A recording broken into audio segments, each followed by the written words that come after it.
of the new features of Canvas is a new gradebook. This will officially be rolled out in mid-January for all courses, but they've given us the opportunity to test it out if you want to. And so I wanted to encourage you, if you get an opportunity, to go ahead and play around with that, change your settings in your gradebook if you want, and use this new gradebook system.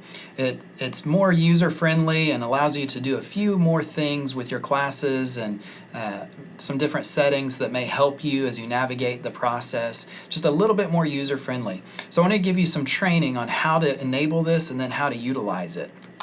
So the first thing that you'll want to do is go to your course page and go to Settings. When you're on Settings, at the top there's an option to turn on various feature options.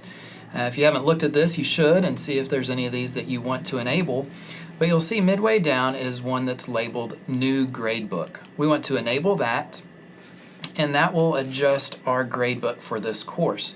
And so now I can go to the grade setting, and you'll notice it looks quite different. Now we have these menu options at the top left.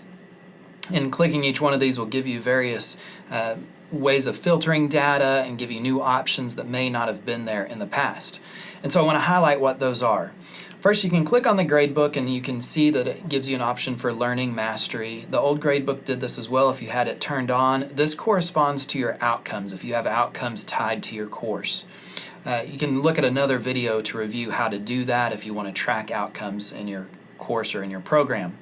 And then you'll see it also says individual view. This will let you just grade a student rather than the whole class, or look at a student's grades.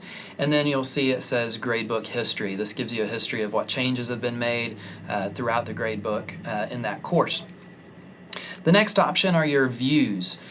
You can arrange students by alphabet, by their last name, first name, alphabetize those. You can also arrange things by oldest to newest due dates and by points. So various options for you to arrange the views.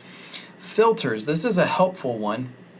You can choose to enable each one of these options. One is modules and then one is assignment groups. And this will give you options at the top of the page to where you can view all of the assignments together if you want. So if we did assignment groups, I can go in and I can just say I want the discussion boards to show, or I just want my quizzes, because I'm just grading the quizzes right now and I'm doing several of those. And so you have those options there. Or you can just have all of them show, and you can slide to the horizontally and view all of those various grading fields. You can also do this by modules. Some of you have modules enabled, and these are especially the online professors, where you have week 1 module or unit 1 module, and you have various assignments within that. If you have those, this is a great tool to have enabled, so you can just go to that week's assignments.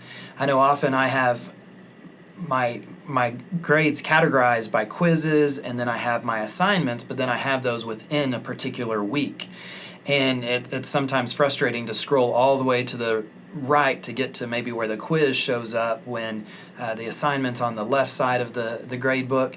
This way, if they're tied to a module and it's just week 1, it will just give me those options so I can go in and just grade that week. This is a huge benefit and way to sort your grades to where you don't have to go through multiple fields. So look at those. That's under View and then Filter.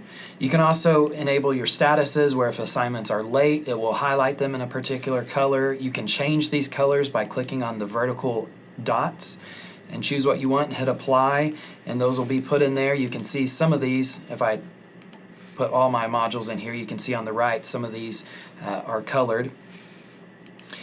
The other option in your view is that you can enable particular columns. You can put in there your unpublished assignments. With the new gradebook, it will only show those assignments that have been published by you. And so students won't see what's coming up in their gradebook or what's missing, and those won't calculate yet. But you can tell it to turn those on, so you just put a check mark in the unpublished assignments. But if you just want the published ones to show, leave it unmarked. But then there's this notes column, and I have this turned on in my gradebook. I think it's helpful. You can turn it on, and it just stays with as you're scrolling through, it stays with that student information. And so I put in here that this student's a fake student, but I could put student was out from 7/4 to 711. That way I mentally note it when I'm grading, and I can see that field and determine how that affects my grading. So those are the view options. You can turn those items on and off. Your actions, this is where you'll be able to sync this with with Banner in the future. You can also import and export your gradebook. Some of you have done that, and then it tracks when your last export was.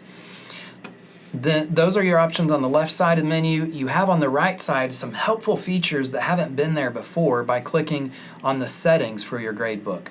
The first tab that opens when you do this is the late policies. Now, some of you have various policies and you want grades automatically submitted. We all know that if students don't do an assignment, then it's just left blank. When the final grade is calculated, it calculates it as a 0 if you have that in there. But here with the new gradebook, you can change it to where if it goes past the due date, it's automatically calculated. So it's automatically apply a grade for a missing submission. So if something's not there, the student automatically gets a 0. And that's taken care of for me with across the field, and all of those I don't have to manually enter zeros. And then this is one that I really like. I appreciate this. It's automatically apply a deduction to late submissions. Now in my classes that I teach, I have a 10%, some of them, I have a 10% penalty if it's past due for the first week, and then it's 20%, and then it's a 0 after the third week for some of the classes I teach. Well, now I can put that into the system so it knows how to do it, and I don't have to deal with remembering who was late and who wasn't late. It will automatically do that. I just score the assignment based on the content and the style and whatever my criteria is, and then Canvas will deduct those points based on it being late. So I really like this. I don't have to try and backtrack and remember who was late and who wasn't. You can override it, but it's a great system. So if I enable this, I can change it how I want to do this, that if I want it to deduct 10% per day, per hour, doesn't have the week, which I wish it did, but say I wanted to do 1% per day late. Now if I'm doing a quiz, I may want to do per hour late, that they get a percentage deducted. And then what's the lowest possible grade percentage? So maybe I'll deduct, but I won't ever go below 50%. I have that option. So those are great for your late policies, to take some of that manual labor out of it for you. The second tab here is your grade posting policy. For this one, it asks you whether you want to automatically post your grades or if you want to wait until and click to manually post them. So when you're going through the gradebook and you're inserting grades, if the automatically post grades is set, then whenever you hit enter and that grade, it will post for you. Now, the manually posted, you can put all your grades in, then you have to go back. One final option is then hit post. Some of you are used to using mute grades. This is similar to that. We still have that mute grade option, but this is going to be across the whole grade book, so you don't have to mute particular assignments. I like this. I've found that I use the mute grade feature quite often whenever I'm in there. I want to mute a column and don't want the students to see it for a little bit. But I always have to remember to mute it, and I find that I get halfway through grading and I remember, oh, I forgot to mute this and I really wanted it muted. I don't want students seeing their grades because I may adjust these later. Well, now I don't have to worry about that. I can change it to just manually post grades, so no matter what assignment I go in and grade, it won't trigger it for the students to see until I hit post. So that's your grade posting policy. So all of these are different settings that you have within the new gradebook. The last area that you can change is within the assignment itself.